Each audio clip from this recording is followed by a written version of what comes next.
بکن. آل الله متعال به خاطر ازی که مردم مسلمانای حقیقی حکم الله را بفهمن، الله متعال میراث حقوق میراث هم مفصل در قرآن عظیم شان بیان میکنه. میگه یوصیکم الله، وصیت میکند. وصیت الله یعنی امر الله هست. یأمرکم الله یعنی امر میکند الله شما را فی اولادکم، در پسرانتان. للذکر اولاد دختر و پسر است، یعنی شما میراث بر دختر و پسرتان بتین. للذکر بر بچه‌تان، وقتی که بچه‌تان است، وقتی که پدر فوت میکنه بر بچه ازی میمانه، دختر میمانه. للذکر بر بچه‌ش چی است؟ للذکر بر فرزند مذکر مثل حظ الانثیین، دو چند ازی است. اگر مثلا 15 لک داره، 10 لکش برای بچهش میتن، 5 لکش برای دخترش میتن. چرا؟ حکمت چی است؟ حکمتی است که این پسر از یک است، عروسی میکنن، مهر میتن، مصرف دارن، کار دارن، و دختر انشالله 5 لک اینجا از پدر خود بگیره، یک 5 لک تو مهرش به از این 10 لک میشن. متوجه هستین؟ اما این بچه که از این 10 لک خود مثلا 1-2 لکش مهر بده، 1-2 لکش مصرف کنه و لباس تو را بگیره، بگیره نفقه فامیل گپا سر از او خاطر الله متعال اینجا چی میکنه؟ اما حقوق از هر کس، حق هر کس مطابق اونمو ضرورتش برش بیان میکنه. فی اولادکم للذکر مثل حظ الانثیین، بر مذکر فرزند مذکر مثل حظ الانثیین. لکن این معنا نیست که همیشه میراث زنها نصف میراث مرد است. غلط است. حالا ما شما دقایق میاریم که بسیاری وقتا وقتی یک نفر فوت میکنه هیچ بچه نداره، کلش دخترها هست، بیادرها داره، خواهرها داره، 5 تا بیادر داره، 1 تا دختر داره. ببینیم برای یک دخترش چقدر زیاد میراث داده میشه که عین از کل بیادرها کده زیاد میشه. خب فاین کن نساء، اگر تنها دخترها باشن فوق اثنتین، یعنی مثلا یک کس فوت میکنه 3 دختر، 4 دختر، 5 دختر داره، فلهن ثلثا ما ترک، بر از 2 ثلث داده میشه. 2 ثلث چی معنا؟ مثلا اگر 6 لک است، 4 لکش به می دختراش داده میشه، باقی مانده 2 لکش برای 5-6 تا بیادرای و تراش برازونا داده میشه. اینجا باز حق دخترها، حق زن از بچه بیادرها کده زیادتر است. فلهن، پس برای آنان از ثلثا 2 ثلث. 2 ثلث یعنی 2/3. یکی 1/3 را ثلث میگه، ثلثا 2/3 میگه.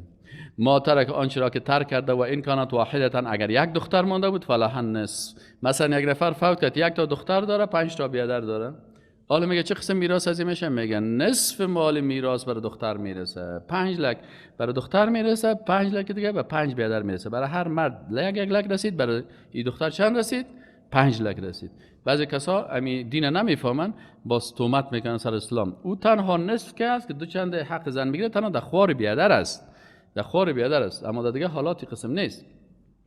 ولی ابویه، و بر مادر و پدرش بر ازواج چقدر میراث داده میشه؟ لکل واحد منهم السدس. نه، 1/6 برای پدر داده میشه، 1/6 برای مادر داده میشه. 1/6 سدس، 1/6 میگه، یعنی از 6 مال 1/3. مما ترک، از آن چیزی که ترک کرده، ان کان له ولد، اگر فرزند داشت. خب اگر مثلا این نفر مرد فرزند نداشت، مادر پدر داشت، باز چقدر؟ فإن لم یکن له ولد، اگر این اولاد نداشت، دختر و پسر نداشت، و ورثه ابواه، تنها میراث خورش مادر و پدرش بود، فلامه الثلث، باز مادرش 3 حصه مال میگیره.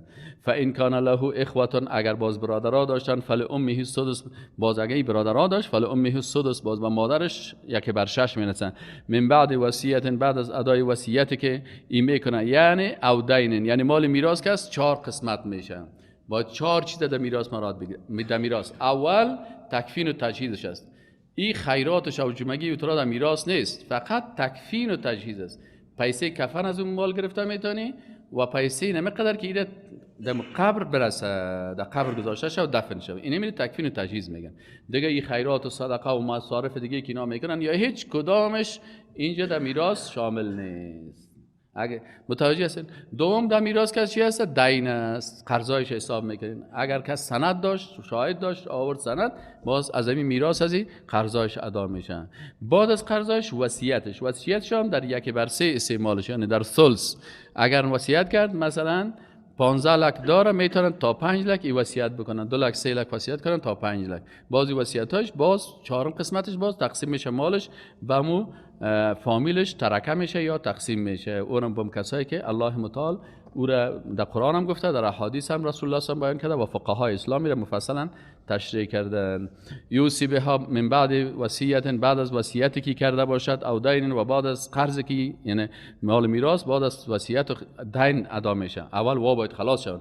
آباؤکم، پدرای شما، و ابناؤکم، و پسران شما، لا تدرون، نمیفهمین که ایهم اقرب لکم، کدامش بر شما نزدیکتر هستند.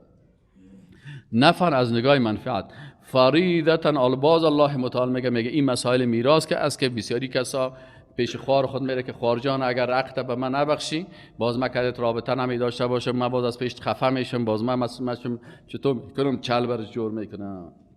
میگه انسان متقی نیستی، بسیار انسان خائن است. فرض الله را میگه شکستانده. این نمازش هم دروغ است. اگر تو مسلمان می بودی در پیسه هم باید حق الله را مراد میگه. تو برو امو میراث از رو جدا کو، زمینش جدا کو، اونجا بازبان بی چطور نمیگیره. هنوز جدا نکردن، هنوز بیادرها شیشتن میرن گرگا وار پیش خواهر خود و پیش مادر خود و پیش دختر خود، پیش خانم خود، بر ازوا چل جور میکنن. باز بعد از او میگه که این اولا خواهر ما خو حق خود بخشید. تو چرا برای خواهرت نمیبخشی؟ تو که قدر دیندار هستی. ها؟ یک بیادر بگه والا من نمیگیرم. بیادر زوردار است. سر از او چل کردن نمیتونه، بیادرها را میگه میتیم. خواهر بیچاره ضعیف است، عاطفه داره، باز رو میگه در حقش ظلم میکنن. الله متعال میگه فریضتون، ای فرض کرده شده، واجب کرده شده، ای امر میراث که است، یک امر فرضی است. مثل جاهلان نباشین، دخترها و خواهرایتان از مال میراث محروم نکنین. چرا؟ فریضه من الله، یک کار فرض شدگی است من الله. ان الله کان علیما حکیما، یقینا که الله متعال بسیار عالم و با خبر است و بسیار حکیم و با حکمت است. ولکم، و بر شما هست، نصف ما ترک ازواجکم، اگر خانمتان فوت میکنه میراث از این چطور میشه؟ میگه اگر خانم فوت میکنه بله شما شوهرها هست، نصف ما ترک ازواجکم، نصف از اون متروکی از این زن براتان میرسه. ان لم یکن ولد، اگر می خانمتان فرزند نداشت، دختر و پسر نداشت، باز نصفش برای شوهرش میرسه. فان کان لهن ولد، اگر این خانم که فوت کرد باز اولاد هم داشت یا دختر داشت یا پسر داشت، فلکم الربع، پس چهارم حصه از این مال باز به شوهرش میرسه. مما ترکن، از آن چیزی که خانم ها ترک کردن، من بعد وصیت، البته بعد از وصیت از این خانم ها و بعد از ادای دین از این خانم ها. ولهن الربع، و بر خانم هایتان اگر شوهر فوت میکنه باز بر خانمش خیلی است. میگه ولهن الربع، و بر خانم ها چهارم حصه میراث است. مما از آن چیزی که ترکتم شما ترک کردین، گذاشتین به میراث. ان لم یکن لکم ولد، اگر شما باز فرزند نداشتین امی قسم است. فان کان لکم ولد، و اگر شما اولاد داشتین، فلهن، پس بر خانم هایتان چه میراث میرسه؟ الثمن، اگر شما با اولاد بچه و دختر داشتین باز بر خانمتان در میراث 1/8 میرسن.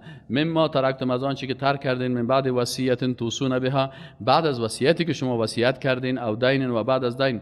و این کان رجل، و اگر یک شخص یورث و میراث برده می شود، کلالتن، کلاله چی را میگن؟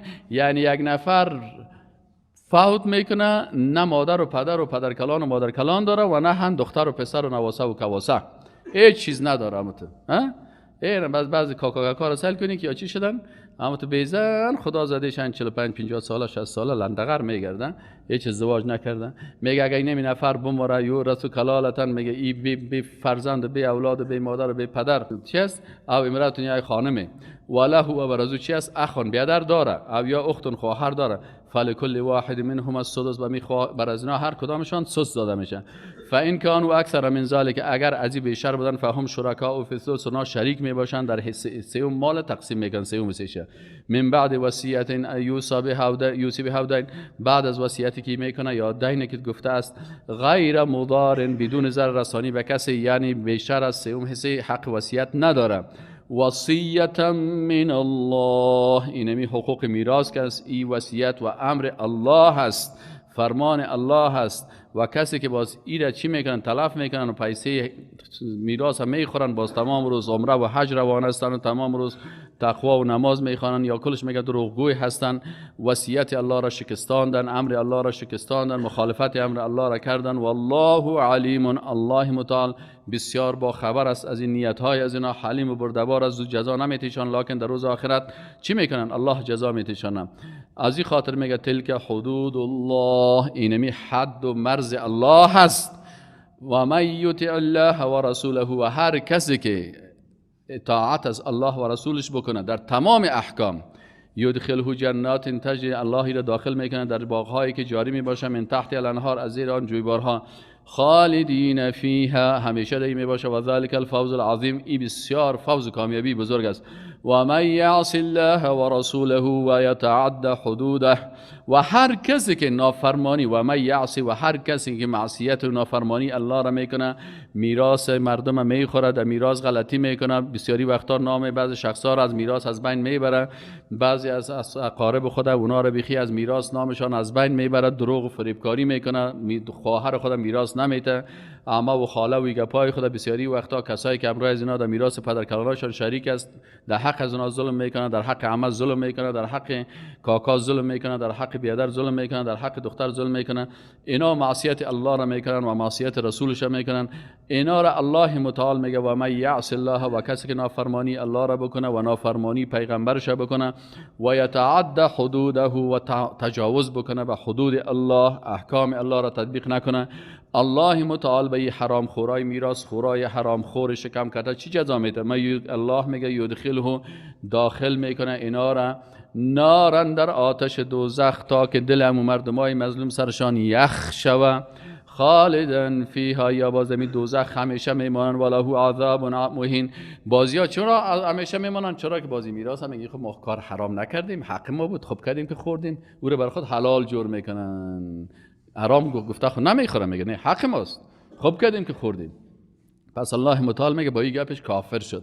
وقتی کافر شد وله عذاب مهین، بر از عذاب توهین کننده، اهانت کننده است.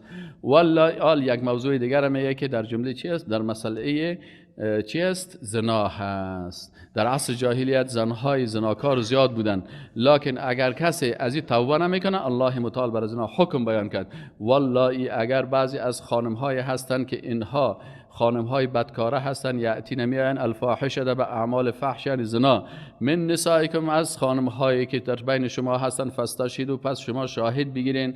وقتی که اینا چی کردن؟ این کار کردن، شما دیگه نمیشه که یک نفر تنها به زبان تهمت بکنه، بلکه اگر سر یک زن یک کس تهمت زنا را کرد و شاهد نداشت، بازی حد قذف دشنام است که دشنام دا قذف کرده، با سرازی جاری میشه. قاضی باز میگه خب بزنین خود زیر سر دختر یا زن با حیثیت و با شخصیت این تهمت کرده، دروغ گفته است. اما در یک شاهد و دو شاهد اگر 3 نفر سر یک زن شهادت بدن، 4م مرد یافت نشه، هر 3 از اینا حد قذف میشن. فاستشهدوا، پس شاهد بگیرین شما علیه نبر ایشان 4 منکم، 4 شاهد باید باشن. فان شهدوا، ببینید حقوق زنها چه مراعات میشن. باید اگه نشه که سر یک زن مسلمان دیندار و پاک یک کسی تهمت بکنه، ولو که 3 نفرم شهادت بده، هر 3 قاضی میگه بزنین چیزش کنین، دره بزنینش. چرا تو تهمت کردی سر دختر مسلمان، سر زن مسلمان؟ فان شهدوا، پس اگر 4 نفر پیدا شدن شهادت دادن، واقعا ما اینو به چشم خود دیدیم و خوب راستگوی بودن، کافر نبودن، مسلمان بودن، متوجه هستن، فامسکوهن، باز اینا را نگهداری کنین، فی البیوت، در خانه هایشان، حتی یتوفاهن، تا که وفات بده اینا را الموت، مرگشان برسه، او یجعل الله لهن سبیلا، یا الله متعال کدام راه یا حکم دیگه را بیان بکنه. بعضی خاطر علما میگن باز این آیت مجمل است، مفصلش باز دیگه آیات میگه که سر زن شوهردار رجم است، زن و مردی که چی هستن متأهل هستن، و سر مجرد باز بر از اونمو حکم است که باز دوره یا هر چیزی که زده میشه. حال دیگه حکم کسایی که بعضی کساس همی زنا و گناه و ترا را بخی آشکارها میکنن، یا مردم هم برازی دعوت میکنن، هوتلای فحشا است، رسانه های فحشا است، مردای زنان که هستن که یا رقاصه و فحشا به گپا هستن، یا را میگه چی بکنین؟ الله متعال میگه که والذان، و آن 2 شخصی که چی مرد باشه چی زن باشه، زنها و مردهایی که یأتیانها، امی اعمال فحشا را، گناه ها را، اینیا را چی میتن؟ انجام میتن، منکم از شما، فآذوهما، پس اونا را ضرر برسانین، برشان جزا بدین، قاضی باید برشان جزا بده، محکمه برشان جزا بده، و طلایشان را بسته بکنه، مثلا خودشان را جزا بده، و مسلمان ها اینا را بسیار بدگویی بکنن و اینا را رسوا بکنن و طلایشان را رسوا بکنن و رسانه هایشان را رسوا بکنن. فان تاب و اصلح، پس اگر باز اینا توبه کردن و اصلح و خود اصلاح کردن، فاعرضوا عنهما، از آنان دوری بکنن، باز اونا را ضرر نرسانین. ان الله کان توابا رحیما، الله متعال بسیار پذیرنده توبه هست، بسیار مهربان است. حتی مردمای بدبخت و زناکار یا هم اگر توبه بکنن، الله متعال اینا را میبخشن. انما التوبه علی الله للذین، توبه برای کی هست؟ الله میگه برای هر کس از توبه، یا برای بعضی کساس میگه توبه نمیکنم باز که باز پیر شدم، ریش سفید شدم، باز که بسیار ضعیف شدم، باز توبه میکنم. الله متعال میگه بر از اینا توبه نیست. انما التوبه، یقینا توبه، علی الله، بر الله، للذین، بر کسانی هست که یعملون السوء، که انجام میتن، عمل میکنن یک سوء، یک گناه را به جهالت، به جهالت میکنن، جاهل از حکمش نمیفهمه، ثم یتوبون من قریب، باز از وقت که میفهمید توبه میکنن، من قریب، امت نزدیک، زود، مجرد که کار کرد زود توبه میکنه و به الله رجوع میکنه، میگه بد کردم، اشتباه کردم. فاولئک، پس همین گروه مردم هستند که یتوب الله، میپذیرد الله متعال علیهم، برشان، یعنی توبه هایشان میپذیرد. و کان الله، و است الله متعال علیما، بسیار عالم است به حال قلب هایتان که شما چی تقوا دارین، چی میخواین، چی میکنین، حکیما، بسیار با حکمت از در افعال خود. اما برای کی توبه نیست؟ ولیست التوبه للذین یعملون السیئات، و نیست توبه، ولیست، و نیست التوبه توبه، للذین، برای کسانی که یعملون، عمل میکنن، السیئات، اعمال زشت و گناه ها را، حتی تا زمانی که اذا، وقتی که حضر برسه به یکشان، احدهم به یکشان چی برسه؟ الموت، مرگ، وقتی جان کندنش که رسید، حالا دیگه در سر تخت جان کنده، قال اینی تبت الان، باز میگه که حالا من صاحب توبه کردم دیگه، حالا خود دیگه دست شام کار نمیکنم، چشم شام کار نمیکنم، پای شام کار نمیکنه، حالا دیگه مثل فرعون واره که کفر بود، وقتی که این ملائکه را دید باز گفت که ما حالا دیگه مسلمان شدم. میگه بر از اینا توبه باز نیست که این وقت طال میتن که تا وقتی جان کندن، وقتی که جان کندن شد ملائکه را دید، خب باز ایمان به غیب از بین رفت دیگه. وللذین یموتون، و هم توبه نیست برای کسایی که میمیرن و هم کفار، در حالی که اینا کافر بودن. الله متعال توبه از اینا را هم قبول نمیکنه در وقت جان کندن و در قبر و در روز قیامت. اولئک اعتدنا لهم عذابا الیما، الله متعال میگه اولئک، همی گروه مردم هستند که اعتدنا، آماده کردیم، لهم، برایشان، عذابا الیما، عذاب دردناک، بسیار عذاب دردناک است. عیب دیگه عصر جاهلیت چی بود، یا مردمای جاهل صفت چی بود؟ که خود زنها را میفروختند و خود زنها را میراث میبردند. انا لله و انا الیه راجعون. مثلا یک نفر مثلا 20 تا زن میگرفت، باز بچه از این میتونست که 19 تا مادرانده رو خدا چی کنه، به میراث ببره، باز مادرای خدا تقسیم میکنن در بین بیادران. این عادت جاهلیت بود، زن فروشی و خود زنها را سعی که چقدر اینا به شخصیت مردم هستن، باز میخیزن میگه ما حقوق زن هم رعایت میکنیم. اما که تلویزیونای غرب سعی کنی کت شامپو زن میرقصانن، کت بوت زن میرقصانن، کل کارشون که سعی کنید جراید که ببینید سر زنها قیمت گذاشتن میفروشن، باز بعد از اون میگن که ما حقوق زن هم رعایت میکنیم. یا ایها الذین آمنوا، ای انسانهای مؤمنی که شما اندیشه جاهلیت از خود دور کردین، پاک هستین، لا یحل، بر شما حلال نیست، لکن برای شما، ان ترثوا، این که به میراث ببرید، یا ازدواج بکنید، النساء، از زنهای، یعنی خانمهای چیرم، پدرایتان، کرهن، ایره به زور دیگه باز بگیرین، ولا تعضلوهن، و آنها را تحت زور و فشار قرار ندین، لتذهبوا، تا بگیرید، ببعد ما آتیتموهن، که بعضی از چیزایی که اونها دادینشان او را از مادرانه‌هایتان به زور پس بگیرین، الا ان یاتین، مگر ای که اونها انجام بدن، فاحشتن، کدام عمل فحش را، مبینتن، به شکل آشکارا، و عاشروهن، و معاشره و معاملت بکنین به همراه خانم ها، به هر خانمی که باشه، خصوصا خانم های پدرایتان، بالمعروف، به طریق نیک. فان کرهتموها، دیگه الله میگه و عاشروهن، و شما معاشره بکنین بالمعروف با زنها، تمام زنها و همسرایتان چی کنین؟ معاشره بکنین به معروف نیک. فان کرهتموها، اگر خانم هایتان خوشتان نمیاد، شما ازدواج کردین به همراه یک خانم، امو خانم که است مثلا سنش کلان شد، یا بعضی مریضی ها برش پیدا شد، یا بعضی عادات خراب داشت، یا مثلا زیاد گپ میزد، پر میگفت، بدتان میامد. فان کرهتموهن، باز اگر خوشتان نامد، دیگه چی نکنین؟ اونا را اذیت آزار نکنین، بلکه فعسى ان تکرهوا شیئا، شاید که شما یک چیز را بد میبینین، و یجعل الله فیه خیرا کثیرا، امی همسرتان الله دو خیر بسیار زیاد را گذاشته باشن، شما به ظاهر حکم نکنین. و این اردتم استبدال زوج مکان زوج، و این اردتم، و اگر اراده کردین، استبدال، تبدیل کردن زوج، یعنی همسری را، مکان زوج، به جای همسر دیگر میخواستین یک همسر دیگر بگیرین، دیگه آل او خانم اولیتان دیگه گزاره نشد، دیگه بالاخره این گپ به طلاق کشید. و آتیتم احداهن قنطارا، و شما دادین بر یکی احداهن، به یکی از اونها، قنطارا، یعنی به خانم کالو رو تو طلاق میکنی، اگر یک کوت یا یک خرمن چی داده باشی، از طلا و چی داده باشی، یک مهر داده باشید. فلا تأخذوا منه شیئا، شما نگیرین از او هیچ چیز را. اتأخذونه، آیا حق خانم ها را، مال خانم ها را میگیرین بهتانا به بهتان و غلط، و اثما و به گناهی که مبینا آشکارا هست.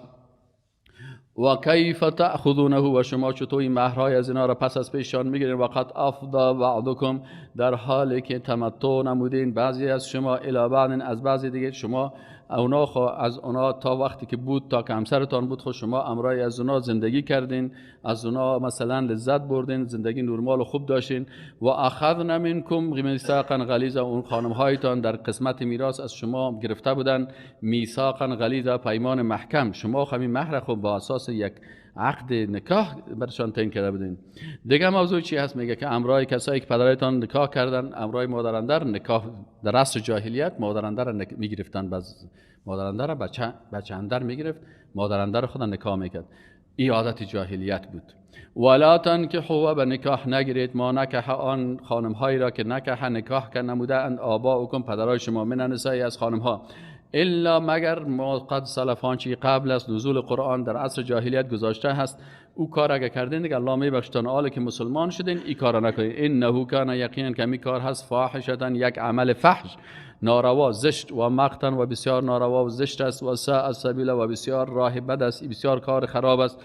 الله متعال بیان میکنه که کدام خانم ها برای انسان حرام است. یک از شما را پرسان میکنه که کدام کسا را شما در اسلام و ما در مسلمان شدیم و عادتهای جاهلیت ترک کردیم، کدام خانم ها سر ما حرام است نکاحش؟ میگه حرمت، حرام کردش، علیکم، بالای شما، امهاتکم، مادرهای شما، و بناتکم، و دختران شما. یعنی شما مادرتان به نکاح گرفتن نمیتونین، دخترهایتان به نکاح گرفتن نمیتونین، و اخواتکم، خواهرایتان، محرمتان از شما او را به نکاح گرفتن نمیتونین، و عماتکم، عمیتان را گرفتن نمیتونین، و خالاتکم، و خاله هایتان را گرفتن نمیتونین به نکاح، و بنات الاخی، و برادرزادیتان، دختر برادرتان به نکاح گرفتن نمیتونین، و بنات الاخت، و خواهرزادایتان، دخترای خواهرتان نمیتونین به نکاح بگیرین. و امهاتکم اللاتی ارضعنکم، همچنان مادرهایتان که او مادرهایتان که شما را شیر دادن، یعنی از او به دنیا نامدین بلکه تنها شما را شیر دادن، مادرای رضاییتان شما به نکاح گرفتن نمیتونین. و اخواتکم من الرضاع، و همچنان از امو زنه که شیرش خوردین دختر از او خواهرتان میشه، او را هم شما خواهرای رضاییتان هم به نکاح گرفتن نمیتونین. و امهات نسائکم، و همچنان مادرهای همسرانتان را هم به نکاح گرفتن نمیتونین. و ربائبکم اللاتی فی حجورکم من نسائکم اللاتی دخلتم بهن، و همچنان ربائب، ربیبه چی را میگه؟ ربائب جمع ربیبه است. ربیبه دختر یک زن بیوه هست که شما او زن بیوه را گرفتین، یعنی یک زن بیوه را گرفتین، یک دخترک داشت، آل دختر از اون شما که فی حجور که همراه شما در اتاقها در خانه‌هایتان زندگی میکنه که مادر خود، من نسائکم، از او زنهایتان، اللاتی، او زنهایی که دخلتم بهن که امراه از اونها شما معاشرت جنسی نکاح کردین و امراه از اونها خلوت هم کردین. پس در این صورت شما او دختر از او هم، یعنی دختر زنتان هم به نکاح گرفتن نمیتونین، دختر همسرتان، یعنی دختر ناسکش که او از دیگه پدر است. فإن لم تكونوا دخلتم بهن، پس اگر با مادر ازی که از تنها نکاح کردی لکن امراه از اونها خلوت نکردی، فلا جناح علیکم، باز گناه نیست بالای شما که در این صورت چی کنین؟ باز امراه از اونها چی کنین؟ فلا جناح علیهم، پس بالای شما گناه نیست که چی کنین؟ نکاح بکنین. و حلائل ابنائکم، همچنان برای شما حرام است. چی؟ حلائل ابنائکم، یعنی همسرای پسرایتان، یعنی سنوهایتان هم شما خسرها به نکاح گرفتن نمیتونین. او پسرایتان که الذین من اصلابکم، که او از صلب شما، یعنی اولادهای خودتان است. و ان تجمعوا، و همچنان حق ندارین که جمع بکنین بین چی؟ بین الاختین، بین دو خوار، یعنی دو خوار در یک وقت نکاح گرفتن نمیتونی که اردویشان یک جایی نکاح بکنیم. الا ما قد سلف، مگر چیزهایی که قبلا گذشته هست که الله براتان عفو میکنه. ان الله، یقینا که الله متعال کان غفورا رحیما، هست بسیار مغفرت کننده و بخشاینده. والمحصنات من النساء، و همچنان شما به نکاح گرفتن نمیتونین. محصنات زنهای حرام از بالای شما که اونا شوهردار هستن، یعنی زنی که شوهر داشته باشه شما او را به نکاح گرفتن نمیتونین. الا مگر ما ملکت ایمانکم، او خانم های شوهرداری که شوهرشان کافر بوده باشه و در صف جهاد شما او را اسیر گرفتین، باز او به اساس اینمی اسارت از قید نکاح از خطا میخوره، از کافر، باز بالاخره میتونیم امراه از این نکاح بکنین. کتاب الله میگه این حکم فرضی الله هست که الله نوشته کرده علیکم بر شما و احل لکم و حلال کرده است بر شما ما وراء ذالکم بغیر از دیگه خانم ها را میتونین بگیرین مگر بعضی خانم های دیگه هست که او را هم در احادیث رسول الله صلی الله علیه و بیان شده. مثلا یک زن که خالیش یک جای گرفتن نمیتونی، که مثلا یک دختر گرفتی باز خالی از اون در یک نکاح یک جای گرفتن نمیتونی، که هم خانمت است باز خالیش هم نکاح بکنی، یا خوارزاده شه یا بدرزاده شو در احادیث بیان شده. و احل و حلال شد لکم برای شما ما وراء ذالکم ما ورای از اینان تبتغوا این که به نکاح بگیرید به اموالکم در مقابل چی؟ مالهایتان وقتی که شما اونا را مهرشان میتین محسنین به پاک دامنی غیر مصفحین نه به بدکارگی. فما استمتعتم پس با هر زنی که شما لذت بردین نکاح صحیح و شرعی کردین به با آن با مهرشان دادین اونا خب وقتی که تمتع بردین و اونا را چی تمتع چی معنی در اصطلاح قرآن متعه چی معنی؟ متعه نکاح متعه معنی چی است؟ معنی است که شما نکاح صحیح شرعی دائمی میکنین و در مقابل از اون مهر میتین. اینی متعه صحیح شرعی اسلامی است. اما ای که مثلا بعد یک وقت یک ماه و نیم ماه و 15 روز و 20 روز میکنی این متعه این موقتی این ناروا و حرام است، در این ثابت شده که ناروا هست. منهن از ایشان فآتوهن پس بتین اجورهن امو مهرهایشان را فریضةً که هم فرض کرده شده از جانب الله ولا جناح علیکم و نیز گناه بالای شما فیما ترادیتم در آن چیزی که راضی شدن به با آن من بعد الفریضه بعد از تعیین مهر ان الله کان علیما حکیما یقینا که الله عالم است و حکیم است. و من لم یستطع و هر کسی که توانایی نداشت نمیتونش منکم از شما طولا به خاطر فقر یا ضعف مالی ان ینکح این که نکاح بکند المحصنات زنان پاک دامن را المؤمنات زنان با ایمان را فمما ملکت ایمانکم پس بره ازدواج بکنه به امرای چی بگیره از امو کنیزانی که در جنگ گرفته میشن شما مالک یمینش میشین من فتياتكم المؤمنات البته از او دخترهایی که با ایمان باشه والله اعلم بایمانکم الله متعال میفهمه که شما چقدر ایمان دارین بعضکم من بعد بعضی از شما از بعضی دیگه فن که حوهن پس نکاح بگیرین امی خانم ها را امی دخترها ولو که کنیز باشه به اذن اهلهن به اجازه خانوادهشان و آتوهن و بدین برشان اجورهن مهرشان بدین بالمعروف بنیکی محصنات با پاک دامنی غیر مصافحات نه بدکاری ولا متخذات اخداد. دیگه یک توصیه الله هست برای جوانا که امی ولا متخذات نگیرین. چی نگیرین؟ اخدان معشوقه ها و دوست دختر و دوست پسر پنهانی این کار نکنین.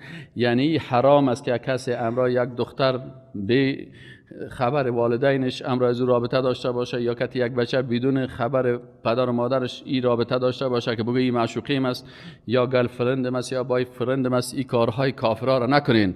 ولا متخذات اخدان و نگیرین زنهایی را که اونا را به شکل پنهانی امرایشان رابطه میگیرین و با مسیج و تلفنی کارا را میکنین. کارهای کافرا هست، این کار نکنین. اگر کسی را میخواین که چیز کنین فاین احسن وقتی که اینا شوهردار شده فاین اتین اینا بازی حکم دیگر را بیان میکنن که حالا شما مثلا سری نگرفتین بلکه شما با نکاح با خبر والدینشان بایی میکنین. فاذا احسن وقتی که یک خانم حالا حکم دیگر را بیان میکنه وقتی که یک زن محسن شوهردار باشه فاین اتین بفاحشه پس اگر اونا انجام دادن کدام عمل زشت را فعلیهن پس بالای از اونا هست نصف ما علی المحصنات من العذاب نصف آنچه که بر محصنات از عذاب است. چی معنی از این هست که اگر یک کسی نکاح میکنه امرای یک کنیزک و او باز کدام زنا را میکنه باز جزای از اون مثل زنهای آزاد نیست، بر از اون نصف جزا هست. متوجه هستین؟ نصف جزا هست اگر کدام اشتباه را میکنه. ذالک لمن خشی العنت ای کار بر کی هست؟ بر کسایی که چی است؟ میترسه از چی؟ از مبتلا شدن به گناه. منکم از شما و ان تصبروا و اگر شما صبر بکنین خیر لکم بهتر از به شما والله غفور رحیم و الله متعال بخشاینده و مهربان است. یرید الله لیبین لکم یرید الله اراده کرد الله متعال لیبین تا بیان بکنن لکم برای شما و یهدیکم و راهنمایی بکنند شما را سنن الذین من قبلکم از عادات کسانی که قبل از شما بودند و یتوب علیکم و توبه شما را بپذیره والله علیم حکیم و الله متعال بسیار عالم و حکیم است. والله یرید ان یتوب علیکم دیگه اراده الله دیگه است که توبه شما را بپذیره. و یرید الذین یتبعون الشهوات اما کسانی که مطابقت از شهوت ها میکنن، می تلویزیون ها و رئیس های تلویزیون های ساختگی، تلویزیون های مبتذل، مردمایی که از کافرها پیسه میگیرن و مسلمان ها را گمراه میکنن یا چی اراده دارن، و یرید الذین، و اراده میکنن الذین، کسانی که یتبعون الشهوات، مطابقت از شهوات میکنن، زنها را میارن و میرقصانن، ان تمیلوا میلا عظیما، تا که شما منحرف شوین، میل بکنین از حق، میلا به یک انحراف عظیما بسیار بزرگ. یرید الله ان یخفف عنکم، لکن الله متعال اراده کرده که تخفیف بکنه بر شما. و خلق الانسان ضعیفا، و واقعا انسان ضعیف است. یا ایها الذین آمنوا، ای مؤمنان. حال دیگه حکم خدا الله بیان میکنه. با چی میکنه؟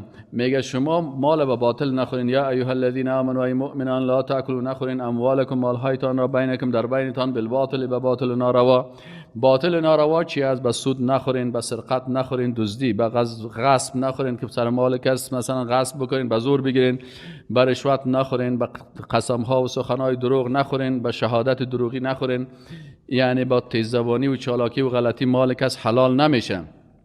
حتی یک حدیث است که بخاری و مسلم را روایت کردن از ام سلمه زوج نبی صلی الله علیه و آله، میگه رسول الله صلی الله علیه و آله قال انما انا بشر، رسول الله صلی الله علیه و آله گفت که من خود بشر هستم و شما احیانا تختصمون الی، یگان قضیه را پیش ما دعوا میکنین، میادین پیش ما، شاید که ولعل بعضکم ان یکون الحن بحجته من بعد، شاید او عمود دلیلش از دیگه کده قوی تر باشه. یعنی دو نفر است پیش پیغمبر صلی الله علیه و آله میان و میگه رسول الله صلی الله علیه و آله این زمین از ما است، تو میگه از ما هست، اما یک نفر بسیار خوب فصاحت و بلاغت داره و خوب دلیل گفته میتونه و خوب وکیل مدافع است و خوب وکیل مدافع داره تو را داره دیگه. وقتی که این مردکه خوب و قوت و لحن خوبش داره، فاقضی له علی نحو ما اسمع من، باز رسول الله میگه من مطابق همین که شنیدم به این نفری که خوب دلایل میته بر از این قضاوت میکنم که همین زمین از تو باشه. آل میگه که فمن قضیت له بشیء من حق اخیه، اگر من چون ظاهر میبینم و حق ازی برادرش بر ازی دادم، فانما اقطع له قطعه من النار، ای باز نمیگه که بر من خونه پیغمبر فیصله کرد، پیغمبر خود ظاهر دلایل دید. رسول الله صلی الله علیه و آله میگه ما برش یک توتی آتش دوزخ دادیم. وقتی که ولو که تو بفهمی که این مال از ما هست، با چالاکی و تیز زبانی و فصاحت و بلاغت خود حق غریبه گرفتی، قاضی خیلی فیصله کرد برو از تو باشن.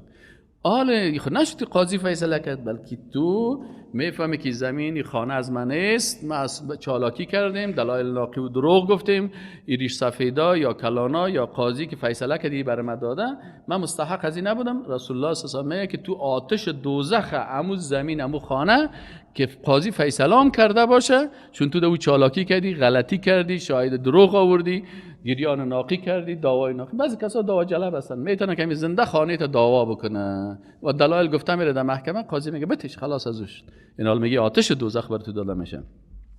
الله متعال میگه یا ایها الذین آمنوا، ای مؤمنان، لا تاکلوا، نخورید اموالکم، مالهایتان را بینکم، در میانتان، بالباطل، به باطل و غلطی، الا ان تکون، مگر شما میتونید که مال یکی دیگه تان استفاده بکنید. از کدام طریق؟ تجارتا، از طریق تجارت و خرید و فروش، ان تراض منکم، که رضایت دو جهت در بین از باشه. ولا تقتلوا انفسکم، یکی دیگه تان قتل نکنین، نکشین یکی دیگه تان، ان الله کان بكم رحیما، یقینا که الله متعال بالای شما بسیار مهربان است. و من یفعل ذلك، و هر کسی که کار میکنه عدوانا به تجاوز و ظلم فسوف نصلیه، میاندازیم او را نارا، در آتش دوزخ. و کان ذلك علی الله یسیرا، و کان و هست ذلك میکار علی الله بر الله متعال یسیر آسان. ان تجتنبوا، آل دیگه یک حکم دیگه را بیان میکنه که یکی گناه های کبیره هست، یکی گناه های صغیره هست. شما کوشش کنین که از کبایر خدا نگاه کنین، از صغایر هم خدا نگاه کنین، لکن الله متعال مهربان است که اگر انسان خود از کبایر نگاه میکنه با صغیره ایش ببخشه. ان تجتنبوا، اگر شما خدا اجتناب بکنین کبایر، از گناه های کبیره. در قسمت کبیره بعضی ها میگن که کل ما رتب شارع علیه حدا، گناه کبیره کدام یکی است که در او حد جاری شود، یا بر از او عذاب گفته شده باشه یا لعنت برش گفته شده باشه. اینال چی است؟ در این علما بسیار زیاد گفتن که چی است؟ گفته ای گناه کبیره است. یکی از ابن مسعود صاحب چی میگه؟ عبدالله ابن مسعود میگه در 30 آیت اول سوره نساء امی گناهایی که گفتی کلش کبیره هست.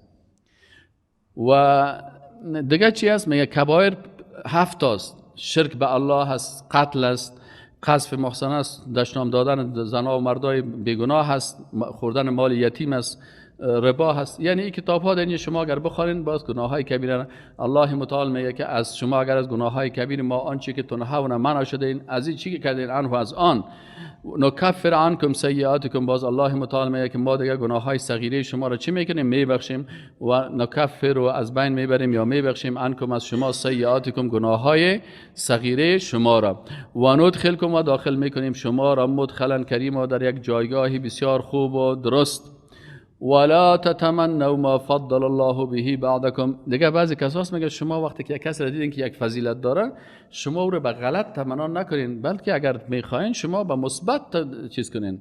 ولا تتمنوا و تمنا نکنین، آرزو نکنین ما آنچه را که فضل الله فضیلت داده الله متعال به به آن بعضکم بعضی از شما را علی بعض بر بعضی دیگه. للرجال نصیب مما اکتسبوا، الله متعال میگه للرجال بر مردها هست نصیب قسمت مما اکتسبوا از آن چیزی که انجام دادن. وللنساء و بر زنها نصیب مما اکتسبن نصیب از آن چیزی که اکتساب کردن. یک جای ما رفتم در ترکیه، یک عالم ترکی بود بسیار آدم خوب بود، ظاهرا دیگه والله اعلم یعنی ظاهر اعمالش بسیار خوب اعمال بود، قلبش الله میفهمه. این شخص یک روز ما رفتیم مرا میمان کرد می خانه خودم این ترک، رفتیم در خانه ازی بسیار خوب، یک خانه‌ای که داشت در یک جای. گفتیم این خانه تا چطور است؟ گفت خانه ما کرایی است. ما گفتم از گفت کرا گرفتیم از خانه مخواد. گفت من به خانه من خودش فارسی یاد داشت ماهانه 400 لیره. گفت 400 لیره ما بر از چی میتم؟ کرا میتم. ما گفتم برای خانه ما چطور کرا میتی؟ گفت خانم از پدرش به برش میراث مانده. وقتی که برش میراث مانده عالمه یه که برم دیگه خانه بگیرم، سر ما خانه فرض است، نفقه خانم فرض است، نه سر مرد نفقهش فرض است، خانهش فرض است، لباسش فرض است، عالی حق الله هست. ما باید برای خانم بگیرم. حالا که من در خانه از این خانم میشینم، همسرم میشینم، حالا ما باید چی کنم؟ برای خانهش به کرا برش میتم. این تقوا میگه. حالا بعضی کساس در محرم میگه برای این دختر یک خانه نشته میکنی، او خانه پر بالا، حالا خانه الله برش نشته کرده، سر شوهر خواست مهر خالایدگی است، نه یک خانه یک نشته کو، یک دو چند تا 6 تا توشک نشته کو، این فریبکاری و دروغ. در حالی که خانه و توشک و ظرف کلش فرض سر کی؟ سر شوهرش. این مهر خوازه دوست اینا لگی خانه را، خانه ازی مرد برای زن نوشته کردی، آلی مرد آمد در خانه ازی زن زندگی کرد، آل نفقه سر خانه از کی شد؟ از زن شد. مرد گناهکار شد؟ نشد. این ترکی گفت که من چی میکنم؟ باز گفتم چی دلیل داری؟ گفت این آیت قرآن خواند، گفت للرجال نصیب مما اکتسبوا وللنساء و بر الله برای مردها چیز نصیبت است. مالک تو مالکیت داری، مالکیت مرد علیده است، مالکیت زن علیده هست. للرجال برای مردها هست نصیب مالکیت مما اکتسبوا از آن چیزی که کسب کردن، اگه برش میراث رسیده، اگه تجارت کرده، اگه مال پیدا کردن. وللنساء نصیب مما اکتسبن و همچنان بر زنها حق مالکیت است مما اکتسبن از آن چیزی که اونا چی کردن؟ کسب کردن. در نظام اقتصادی اسلام زنها حق خود داره مالکیت هم. حتی در زمان رسول الله صلی الله علیه و آله بعضی زنها می آمدن میگفتن یا رسول الله ما پولدار هستم، شوهرم غریب است، برای شوهر خود زکات بتم. بعضی اوقات خانم ها بر شوهر خود چی میداد؟ زکات میداد. حالی که هست مردا دزد است، غصب میکنه. اگر مال زن بود صاحب وقت رو در جیبک خود میپرتن. بازوت در نماز خوبش نماز استاد است. این مسلمان دروغی. مسلمانی خدایی است که حق حضور برش بده. اولو که خانم مثلا میراث گرفته یا مهر خدا گرفته یا این خانم تجارت میکنه، مثل خانم رسول الله صلی الله علیه و آله بی خدیجه که تجارت میکرد، پس اون مالک خودش است. اگه بدل خود گرفت برای تو کدام چیز را داد خوب، تو حق نداری که کل ازور سر ازو مار وار شکم تمت پرتی بگه که کل مال خانم مزمه هست. این کارا نکنین. او متقیای دروغی. للرجال الله متعال میگه للرجال نصیب مما اکتسبوا وللنساء نصیب مما اکتسب واسأل الله من فضله. اگر شما فضیلت میخواین از الله بخواین، ان الله کان بكل شیء علیم. الله متعال به هر چیز عالم است. ولکل و برای هر کس جعلنا گردانید موالی وارثان، دوستایی که میراث میگیرن، هم عصبه دارن، هم ورثه دارن، ذوی الفروض دارن. متوجه هستین؟ مما ترک از آن چیزی که ترک کرده والدین والاقربون اقارب والذین عقدت ایمانکم، و آن کسانی که عقد کرده به امرای از شما عقد یمین کردین، همراهشان کدام قرارداد کردین، کدام عقد کردین، فآتوهم نصیبهم، بر از اونها هم نصیبشان بدین. ان الله کان علی کل شیء شهید. الله متعال بر هر چیز شاهد هستند. الرجال قوامون علی النساء. الرجال مردها. چی هستن مردها؟ الله متعال میگه الرجال مردها که هستن قوامون مسئولین اداری هستن، سرپرست هستن، و هو القائم بالتدبیر والحفظ که اونا تدبیر خانه را میکنن، حفظ خانه را میکنن. یعنی مردها خدمتگارهای خانمهای خود هستن. یعنی ما باید خانمهای خود جوالی وارستیم، گاهی کچالو میاریم در خانه، گاهی سودا میاریم. باور بکنید یگان وقت من خودم چی میکردم بسیاری وقتا سعی کنید که یک خلطه دید پشتم است، یک خلطه دید دستم است، میرم در خانه یگان وقت موتر نمی باشه، کراچیوانا میرده و لبک سرک استاد میکنه پیش نمیبره، مجبور است جوالی واره کل چیزه بری. یعنی میگه مردها که هستن خدمتگارا هستن در تدبیر و در حفظ. و هی قوامت الرابطه و محبه. این قوامت، این مسئولیت اداری به اساس رابطه هست، به اساس محبت است. تقوم علی التعاون بینهما، به خاطر تعاون و همکاری بین خانم و شوهر. والمعاشره بالمعروف بحيث يقوم كل منهما بواجبه. این یکی از علمای الازهر یک تفسیر دارن به نام تفسیر الوسیط، مجمع بحوث ازهر ایره نوشته کردن علمای ازهر. ایره گفتن فهمیدین و هو ما یبدو واضحا فی قوله تعالی، میگه این واضح هست در قول الله که ولهن مثل الذی علیهن بالمعروف، که برای خانم ها امو حقوق است مثل که بالایشان است. یعنی امی قسم که شوهر سر خانم خود حق داره، امی قسم خانم سر شوهر خود چی داره؟ حق داره. از این خاطر میگه مردها خدمتگارهای چی هستن؟ اداری هستن، سرپرست هستن علی النساء بر خانم ها. چرا این مردها جوالی باشن؟ به خاطر که زنها جوالیگری کردن نمیتونن. تو مثلا میتونه که 10 سیر بورژی را پشت کنی و خوب پشت کردن نمیتونه. بما فضل الله، به خاطر از اینکه فضیلت داد الله متعال بعضکم بعض شما را علی بعض. مردها که هستن قوی هستن، اندامشان از نگاه فیزیکی قوی هستن، خوب تکواندو باز هستن، خوب همون زور دارن، خوب کمربند سیاه دارن. اگر باز تو یک زنی را بگید که تکواندو باز است که از او باز گزارید نمیشه، او خب باز دناتو هست، او خب باز بیخیه چه از زنگری خطا خورده وارخ که از گرفتن نمیتونه. پس مردها به خاطر فضیلت جسمانی که داره و بما انفقوا، و بس خاطر از اینکه نفقه میکنن، مصرف میکنن، میرن کچالو میخرن، سودا میخرن، من اموالهم از مالهایشان. الله متعال این قسم یک قوامت یا رهبریت اداری رو برای زنها دادن. فالصالحات، پس زنان صالحه. اونا خیلی میگه زنها چی نقش دارم؟ میگه فالصالحات، پس زنای صالحه و دیندار، قانتان مطیع و فرمانبردار الله هستن. اطاعت از شوهر تا زمان میکنه که شوهر اطاعت از الله بکنه. یعنی اگر ما خانم اطاعت از شوهر خود میکنه نه به خاطر گپای شوهرش بلکه به خاطر امر الله. اما اگر شوهر از این کدام بیعقل باشه، بیدین باشه، کافر باشه، مرتد باشه، زناکار و گناهکار باشه، باز زن اطاعت از او سرش لازم نیست. لا طاعت للمخلوق فی معصیت الخالق. پس زنهای صالحه که از قانتا مطیع و فرماندار الله هستند و با شوهرانشان مطابق امر الله هستند. حافظات، حفظ کننده هستند، امو عزت و شرف شوهرای خود را للغیب به امور پوشیدن. وقتی که شوهرشان نمیفهمن یا در خانه نمیباشه، زنای دیندار امو هستند که آبروی خود، دخترای خود، اولاد خود، عفت و عزت شوهر خود در غیب حفظ میکنن. به ما حافظ الله، با آنچه که الله حفظ نموده است. والله، اما آل این زنهایی که اینجا دو قسم زنها هستند. یکی زنهایی که قانت هستند، صادق هستند، دیندار هستند، مؤمن هستند. رسول الله صلی الله علیه و آله میگه که احسنکم خلقا لاهله، احسنکم خلقا، با اخلاق ترین شما کی هست که با زنهایتان با اخلاق باشین. و بی عایشه صدیقه رضی الله عنها که همسر رسول الله صلی الله علیه و آله، مگر رسول الله صلی الله علیه و آله هیچ کس نزده بود به دست خود. حتی اموش بچه که انس نام داشت که در خدمتش بود، سر از یک روز قار شد که اگر ترس الله نمی بود که مسواک تو را میزدم، که هیچ کس نزده بود. پس کسایی که خانم‌های خود لط میکنن، دست و پایش مشکنانن و مثلا بعض بینیش میبره، یا مخالف شریعت الله هستند. و بی عایشه صدیقه رضی الله عنها میگه که رسول الله صلی الله علیه و سلم اقدر مزاج مرا نگاه میکن که میگه یک روز مرا گفت که میفهمی که تو چه وقت از من خوش میباشی، چه وقت خفه میباشی؟ میگه من گفتم که نه یا رسول الله صلی الله علیه و سلم. گفت وقتی که خوشحال باشی باز میگه که بر رب محمد قسم است، نام مرا میگیری. باز که از من خفه باشی باز میگه بر رب ابراهیم قسم است. من میفهم که امروز از ما چی هستی؟ خفه هستی. اینقدر همو مزاج همسر خود حفظ میکرد. و احسنکم خلقا، احسنکم خلقا، با اخلاق ترین شما و نموز که خانمت با یک شوهر بسیار با اخلاق آدم است. اگر خانمت گفت با اخلاق هستی، خواهرت گفت، مادرت گفت، باز تو با اخلاق هستی. پیش رئیس هر کس خود ملاقات خود قاط میکنه، با ملاقات میره. آدم خوب و دیندار او است که خانمش سر شهادت بده که با اخلاق بود، بسیار مرد با اخلاق بود. خواهرت بگه والله بیادرم بسیار خوب آدم است، هیچ وقت از پیش از این گپ ازش نشنیدیم دیگه. از این خاطر اینی خانم های عادی که هستن به همراه از او باید بسیار با شخصیت عالی و با بسیار امتو اخلاق خوب زندگی بکنی. حال بعضی خانم ها هستن که اونا ناشزه گفته میشن یا نافرمان هستن. شوی از کلکین میبره یا از دروازش خانم وقت از کلکین چه برآمده، شوهرش که میگه کجاست مادر اولادا دلیلا میفروشی.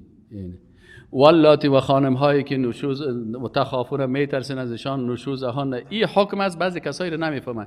پس حکم خانم های عادی مسلمان دیندار یک چیز است، محترم هستند، اما زنهای ناشزه که نافرمان هستند، جنگره هستند، جنجالی هستند، وضعیت خانه را خراب کردن، اطاعت از شوهر نمیکنن، اطاعت از الله و رسولش نمیکنن، اینی خانمای ناشزه یک حکم خاص داره. میگه واللاتی و کسانی که تخافون او خانمهایتان که میترسین از نشوزشان، از نافرمانیشان، نافرمانی الله را میکنن، نافرمانی رسول را میکنن، نافرمانی شوهر را میکنن، رفتن و آمدن و شیشتن و برخاستنشان هیچ کدام مطابق شریعت نیست. اینا رو چی کنین؟ بر از اینا مراحل مختلف است. اول کاری که میگن فعظوهن، پس مرحله اول بر از اینا چی کنین؟ وعظ و نصیحت بکنین، درسای عقیده را برش بارین. این 138 درس عقیده استاد دایی زمین بشنو، میشه الله اصلاحش بکنه. بگین درسای شیخ صاحب متوکل است بشنو، این درسای شیخ استاد راسخ است بشنو، وزیره از مبشر مسلمیار است بشنو، از فلانی شیخ دیگه هست، علمای بزرگی که هستن که دعوت به طرف دین الله میکنن، حق بیان میکنن، اینا بشنو، قرآن بشنو، ترجمه های مختلف بشنو، این یارو وعظ و نصیحت بکنین. اگر اصلاح شدن خلاص دیگه باز کشون جنجال نکنین.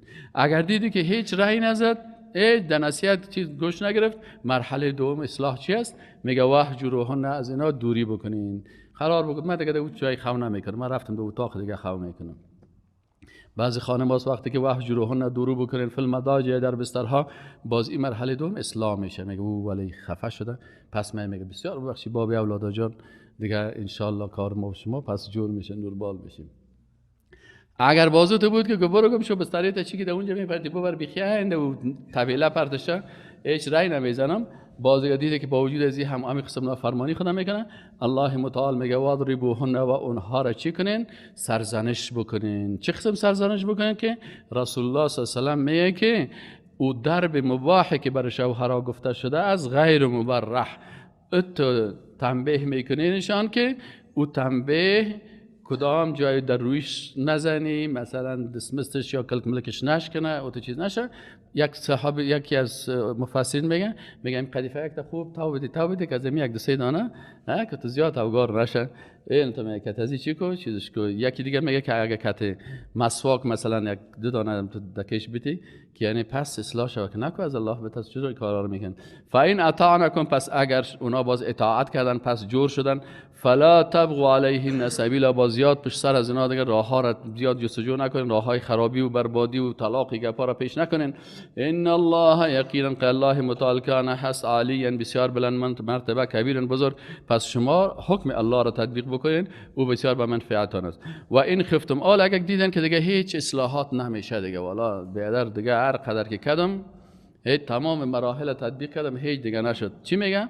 و این خفتم، و اگر ترسید شقاق بینهما، که بسیار شقاق یعنی اختلاف بسیار زیاد شده بینهما در بینشان، فبعثوا، پس روان بکنین حکما، یک حکم، یک نماینده، یک فیصله کننده، من اهلهی، از خانواده شوهر باشه، و حکما من اهلها، و یک نفر فیصله کننده از کی باشه؟ از خانواده خانم باشه. یعنی یک دانه بزرگ یا ریش سفید از او خانواده، یکی هم بزرگ از این خانواده باشه. اینا چی شون؟ بشینن ان یرید اصلاح، اگر قصد اصلاح را داشتن ببینن بشنون این بزرگا گپای زره میشنن که این خانم شاید شکایت‌های از شوهر خود داشته باشه، شوهر از خانم داشته باشه.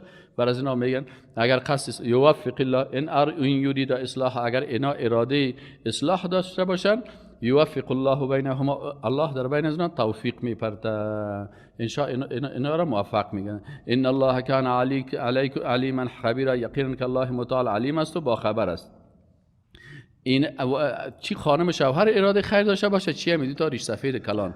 بعضی کلان ها هست تو هنوز گپ خراب میکنن، از دیگه کده چمچه بسیار تیز می باشه. بعضی کساس گپ خراب میکنن. یعنی تو هم باید از الله بترسی. تو کلانی که در بین ازیا چی میکنی گپ غلط نزن، کوشش کن که رابطه فامیلی از اینا خراب نشه.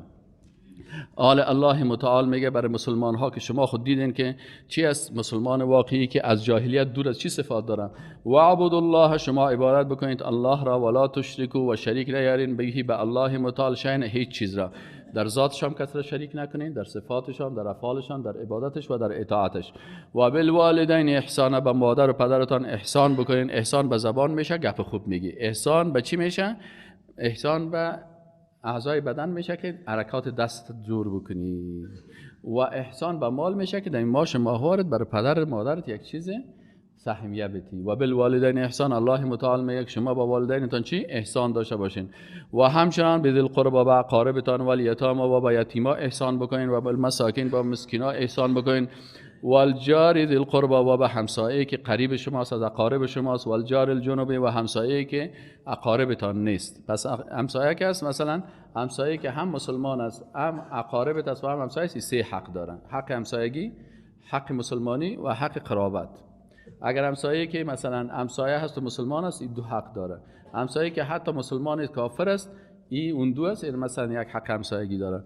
پس و حتی بالای همسایه هایتان و صاحب بالجنب، و دیگه از دوستان که در پالویتان است، مثلا صنفیتان، به امرای از او احسان بکنید. به همکار دفترتان، به همسایه‌های دورتر از پیش خودتان، اینی کسا را هم به امرای از اونا چی کنین؟ احسان بکنین. و ابن السبیل، و به امرای مسافرا. و ما ملکت ایمانکم، و آن چیزی که مالک شده دستای شما، یعنی با غلام‌ها و کنیزایتان.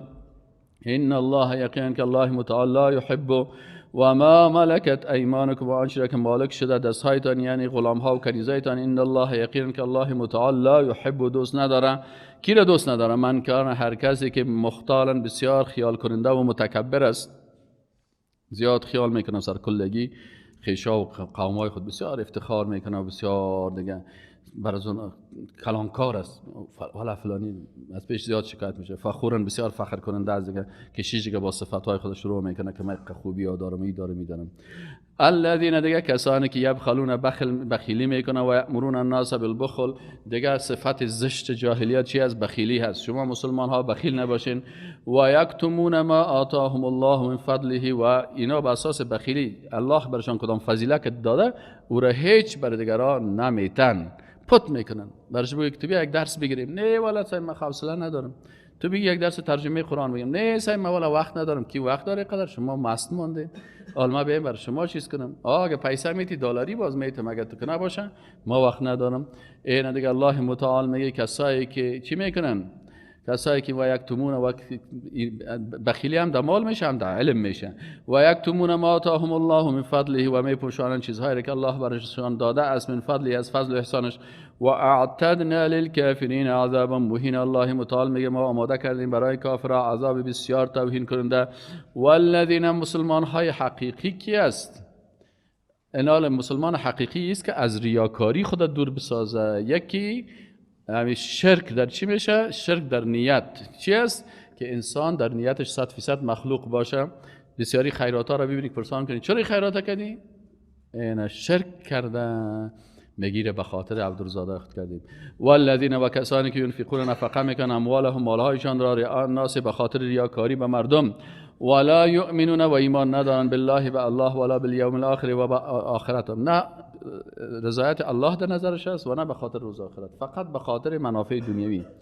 و من یکن الشیطان له قرین، برای هر کسی که شیطان امراض و دوستش باشه، قرینش باشه، امراض یک جای باشه، فساء قرین، بسیار هم نشین بد داره که همیشه مشوره های شیطان میگیرن.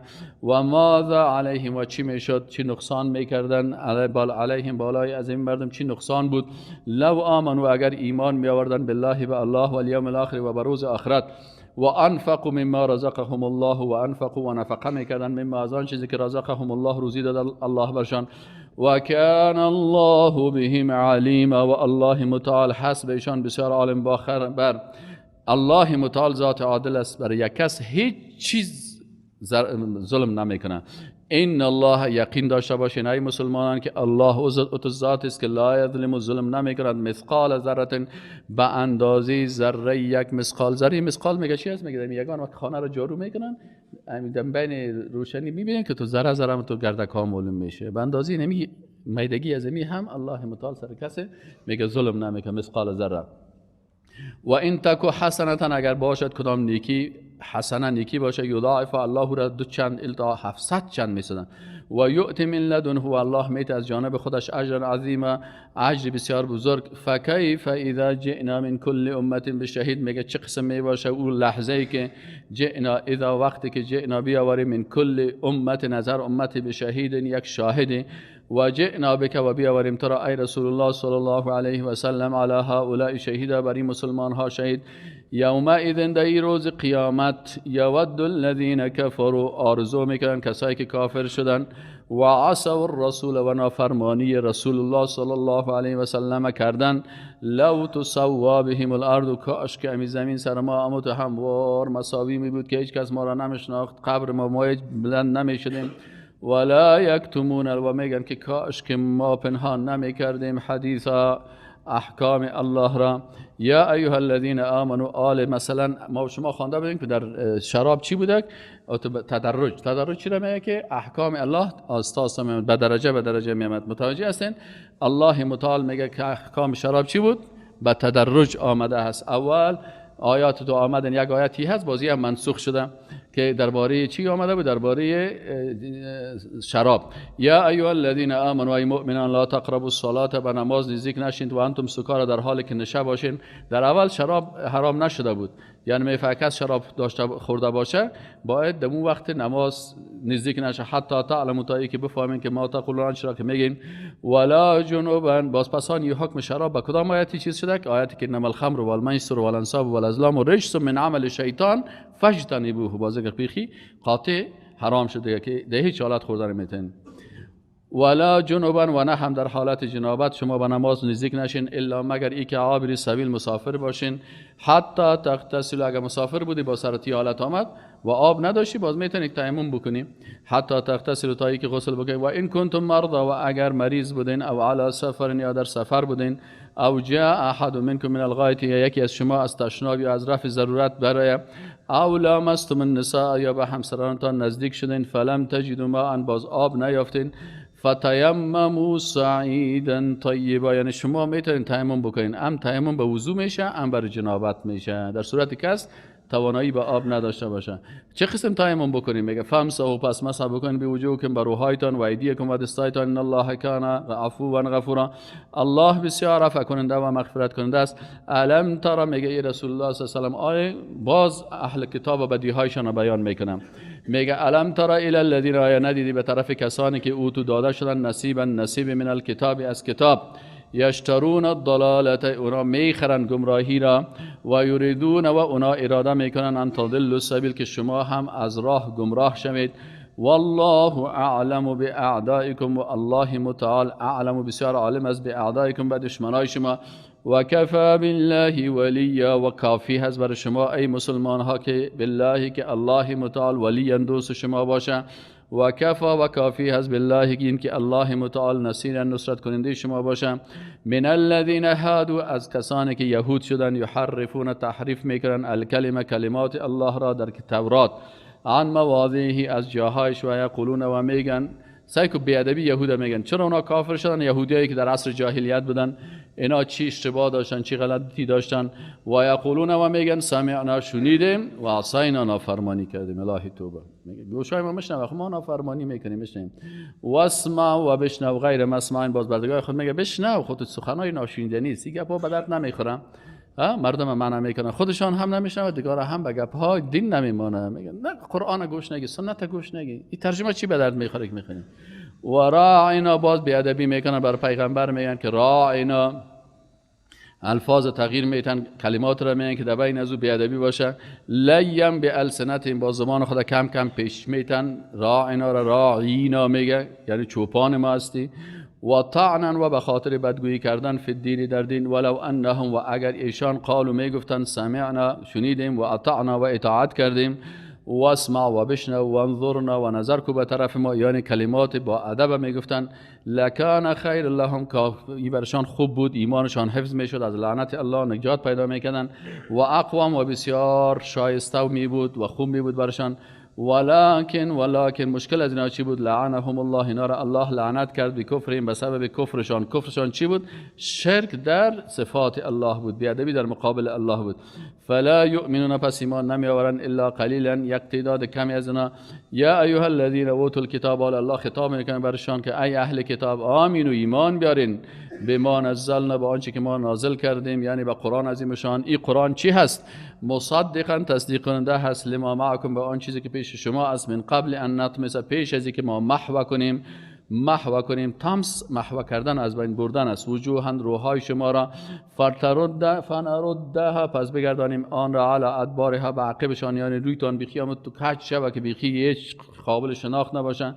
او نلعنهم، یا پیش از که لعنت بالایشان بکنیم، کما لعنا، مثل که ما لعنت کردیم کی را؟ اصحاب سبت. شما ممتو نکنید که مثل اصحاب سبت و کسایی که روز شنبه ماهیگیری کردن به شادی ها تبدیل شدن. و کان امر الله مفعولا، و یقینا و است امر الله متعال شدنی.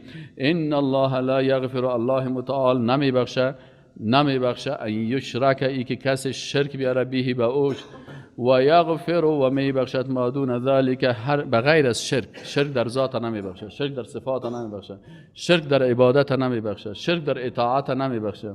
متاسفانه بسیار مردم ها در شرک در عبادت مبتلا هستند، بغیر الله سجده میکنن، بغیر الله رکوع میکنن. بعضیا به شرک در اطاعت مبتلا هستند، قانون اروپا و امریکا را به عوض شریعت الله ترجیح میدن.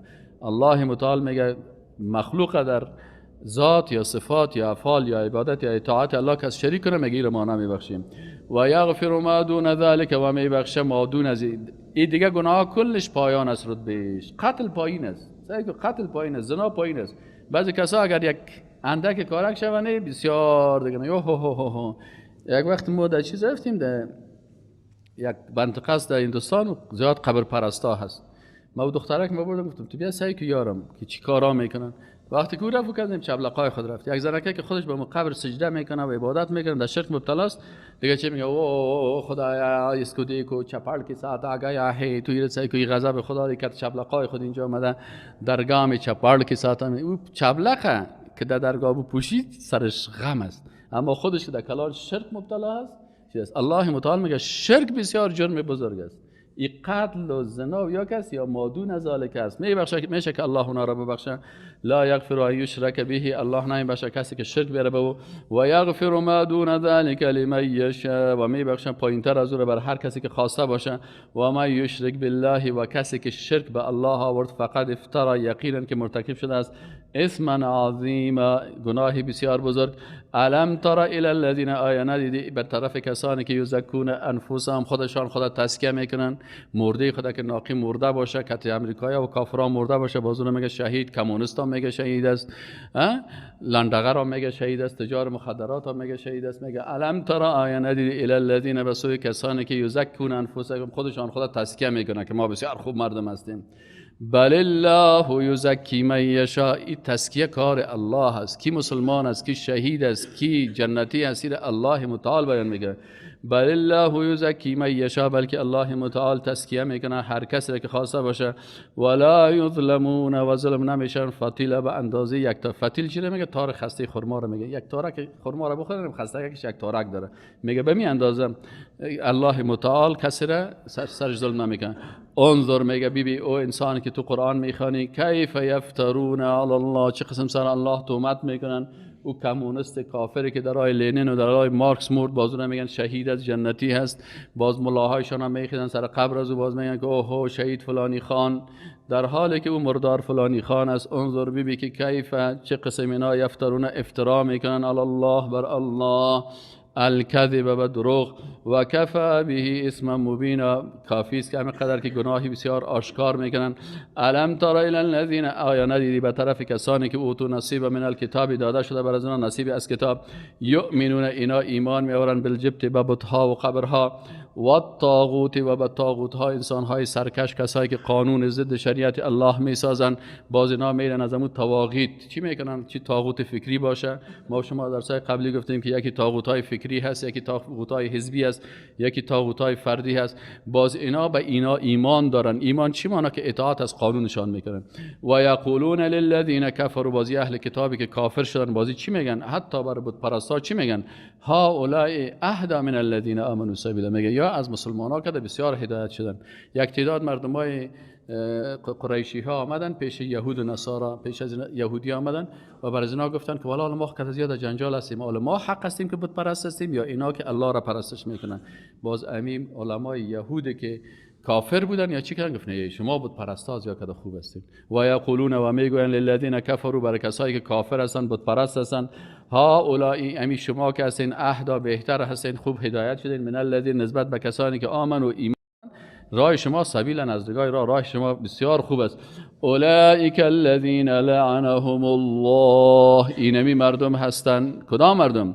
الذین، کسانی که این گپ ها را میزنن که کافر و مرتد و منافق و بیدین نسبت به مؤمنا برتریت میتن. کافر میگن تو خوب هستی، کافر میگن تو بسیار خوب هستی، مشرک میگن بسیار خوب هستی، بدعتکار بسیار خوب تشویق میکنن. اولئک، اینمی علمایی که امی کارا میکردن، الذین، کسانی هستن که لعنهم الله، الله متعال اینا را لعنت کرده، یعنی از رحمت خودی را محروم کرده. اللعن و الطرد من رحمت الله، لعن چی است؟ راندن از رحمت الله است. و من یلعن الله، و هر کسی را که الله لعنت کرده باشه، فلن تجد له نصیرا، بر از او هیچ نصرت کننده نمیافی. الم ام لهم نصیب من الملک فاذا لا یؤمنون الناس نقیرا. سوره نساء آیت 53 باشه بر روز ان شاء الله بعدی. والسلام علیکم و رحمت الله و برکاته.